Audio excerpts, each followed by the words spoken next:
আসসালামু আলাইকুম। সানারপাড় আইটি ইনস্টিটিউটের পক্ষ থেকে সবাইকে স্বাগতম।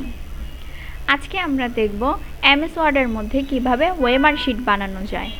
তো ওয়েমার শিট বানানোর জন্য প্রথমে আমরা পেজটাকে সেট আপ করে নেব তিন কলামে পেজটাকে সেট আপ করে নেব পেজ লেআউটে গিয়ে।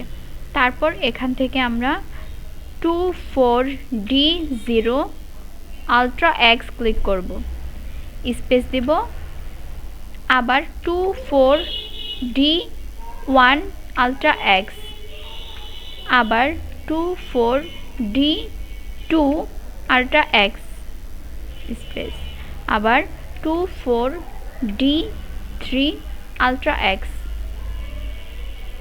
এবার এটাকে আমরা কপি করে নেব Ctrl+C দিয়ে,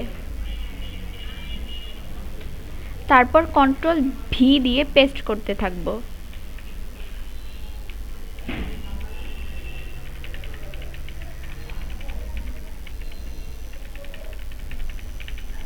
Ctrl+V দিয়ে এভাবে পেস্ট করতে থাকব।